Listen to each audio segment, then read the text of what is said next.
I cried because the bravery of people that day was so big.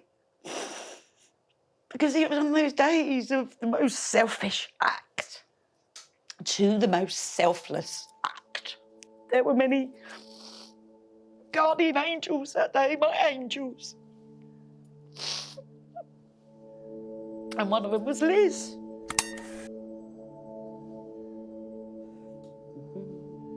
Right. Oh, there's a mirror here.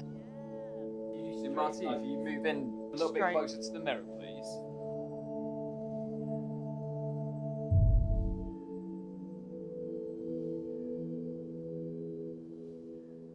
There are 2 days, I suppose, in my life that I will always remember.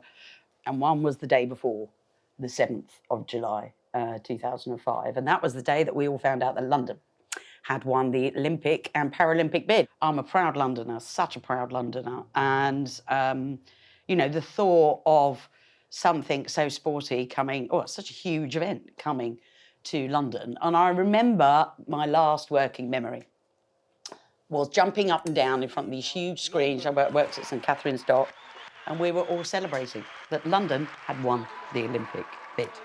I woke up on the morning of the 7th of July, and to be fair, I did wake up a bit late because I'd had a couple of drinks too many the night before. And that morning, I remember running up the escalator at Moorgate. I was never, ever one of those people that would stand still on an escalator. I would always run up them. And I remember going up the top of Moorgate and turning right and seeing the tube pulling in. And I remember thinking, what a result. I sat in my favourite seat, which is the seat in the corner where you have no one on this side, you have the emergency exit that takes you through to the next carriage. And I had time that morning to read my paper. And I started reading the paper, and you couldn't turn a page that morning without reading something on the Olympics and Paralympics. I remember thinking, oh, I've got to get tickets to this. I've got to I'm a Londoner. I've got to get tickets to this. This is going to be massive. And then the explosion happened. I don't remember a bang. I remember a light. I remember a flash in front of my eyes. And I remember thinking, what the hell is going on? Then I remember the darkness, the smoke, the screams. And then all I can describe is that we were sat in an environment that was not a tube. Didn't look anything like a tube. My first reaction was, it's a crash. There's a crash, we've had a crash. And I remember, you know, trying to move. And I couldn't move. I didn't think that my legs were trapped at that point, but I didn't. I just knew I couldn't get out. And then I was talking to someone behind me, and this was Andy. He'd been in the RAF, and he knew that it was a bomb straight away. He didn't tell me that, but we started talking to each other. And unbeknownst to me, he was being electrocuted at the time, and by an exposed wire, a cable on the underground. And then I remember looking out of a window.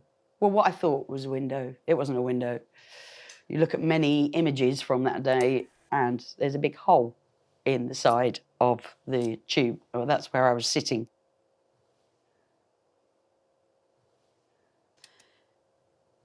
And then I remember sort of looking out as well, and out of this hole, and at the same time, because I'd been swung round 90 degrees, I was facing the emergency exit where you would go into the next carriage. I looked into this door, and that carriage was normal.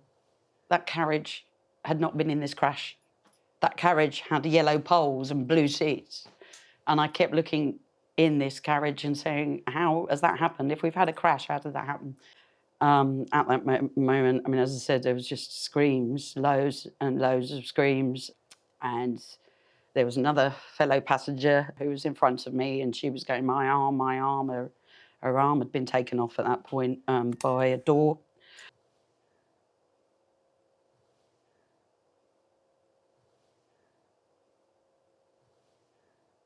Once the smoke had subsided in the carriage, I looked up, and about 6 foot above my head was my trainer.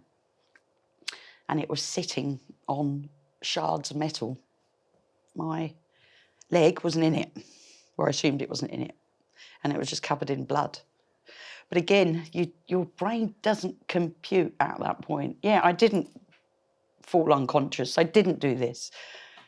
But I remember all these things, and I don't remember the shock of thinking, my foot isn't in that trainer. But then all I remember was an image that I will never, ever forget that day.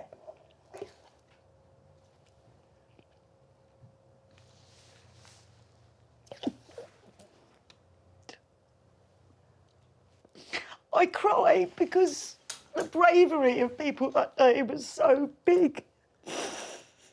Because it was on those days of the most selfish act to the most selfless act. And and there were many guardian angels that day, my angels. And one of them was Liz. Liz was an off-duty policewoman, and she had been in one of the carriages, and I think the explosion happened, and she knew immediately that there was a bomb, and she made her way to our carriage, and it is an image that I will never forget. And it was a long, blonde hair. She came through.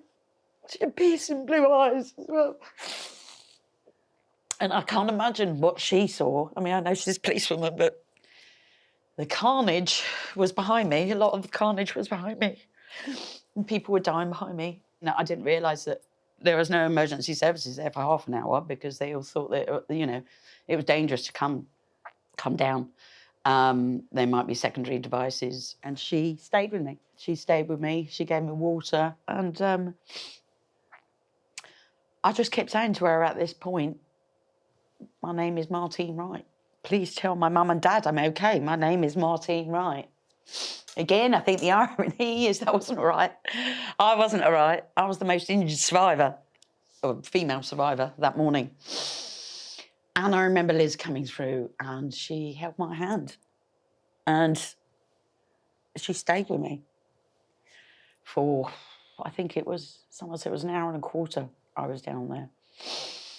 And she gave me an Andy tourniquet. I think she saw the state of my legs. Well, I hadn't seen my legs, because my legs were trapped in the metal at the end of the tube. And I remember everyone gone. All the firemen had got all the other people out in my carriage. People that died, people that were alive. But I was the last person there. And why was I the last person there? Because apparently I had to be cut out. And I think the brain and the body is such an amazing tool that obviously my brain went, whoa, Martine can't take any more of this. She cannot compute this. And she's got to switch off. Suddenly I was in the hospital, and I woke up 8 days later out of a coma. And how did you feel when you woke up? I remember stirring, and I remember lying on my bed. I remember having just about enough effort to pick my head up. And I describe it as I could just see half a body.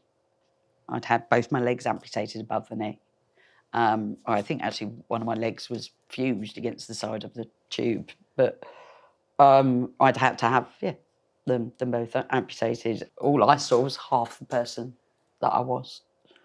I had no legs. How the hell was I going to carry on my life? In the beginning, I mean, I'm looking at a mirror now, but I didn't look at myself for, I think, the first 2 months of my recovery. All I kept doing is looking down in this bed in Royal London and saying over and over again, I've got no legs, I've got no legs. And I couldn't compute it. And all I kept thinking was, I'm actually really quite a nice person. Why has this happened to me? Why? And I knew I could not keep asking that question, why? And one thing that I think has really got me through, and sometimes I used to think in the beginning that I was scared to talk about it because I felt so bad, and that was how lucky I was that day. Obviously, I was lucky because of Liz and the bravery of Liz, and you know, the tourniquets that she put round my legs and got me to pull this belt, and I felt like I was out of a John Wayne Western on Sunday afternoon, where that's the only time I've seen a tourniquet being used. My dad, when someone's got shot and they get their handkerchief out. And then I realised how many people died that day. And really, I think that was when I pulled myself together and I said, Martine, you've got to get on with it. You've got to stop asking that question, which is why me, and decide never to walk again, or you've got to get on with it. And life carries on. You obviously had an incredible journey to becoming a Paralympian. I was looking for something to do that was so unique or so special that I had to get that good out of the bad. Do you know why I love sitting volleyball? Is because we don't play in a chair. We actually play on the floor on our bum. My most memorable memory of the Paralympics is walking in to XL Arena for our first game and looking to my left and seeing my family. And you know what? Obviously, I was fighting back the tears as I was walking onto the volleyball court. But you know what? I looked up and I want to say thank you. I want to say thank you to you and all those angels that have helped me. And to say to my family, look at us, and friends, they were all there. You know, and my angels. I know that Liz was there. And, you know, to say, look what we've done together. Look what we've achieved together, and we're back. We're back to London, and look what we've done.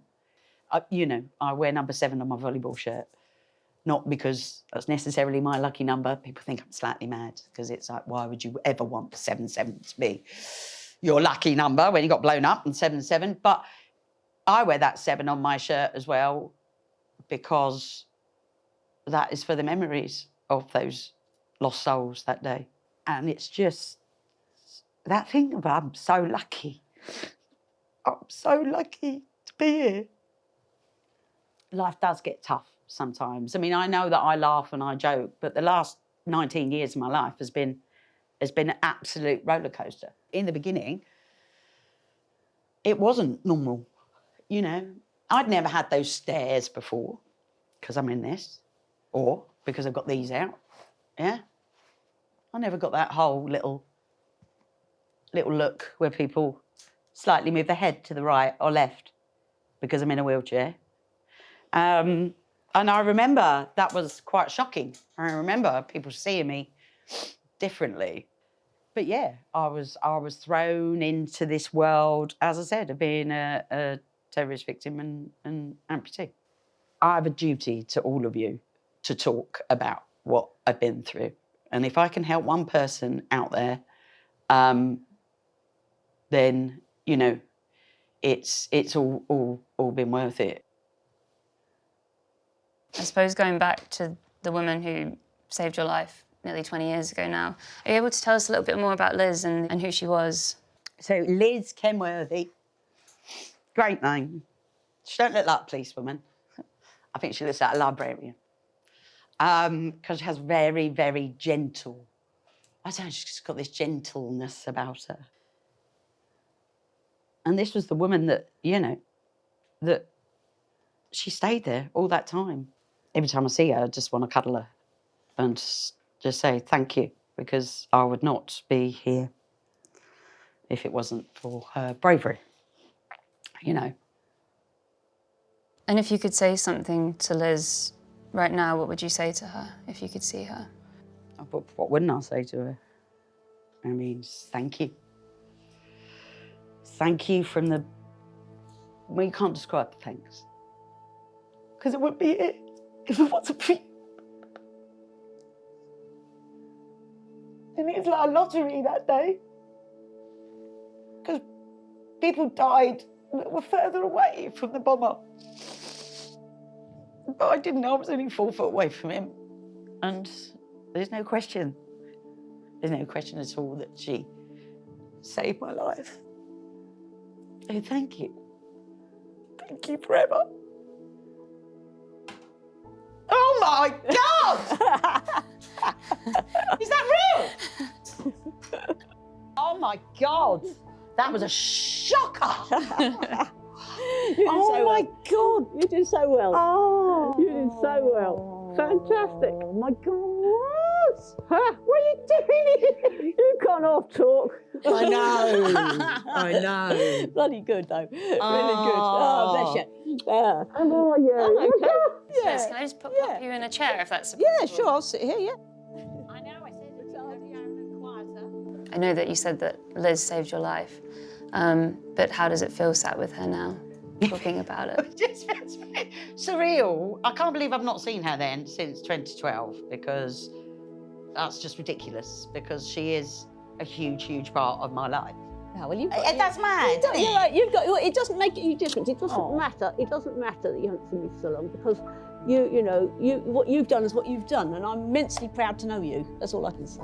Oh, it's lovely to see you. And you. Someone had just been stabbed all over because of drugs, probably because of a 10 bag, which is £10. But that's how serious and involved these young kids are. And then literally before I know it, I just remember seeing blood just everywhere.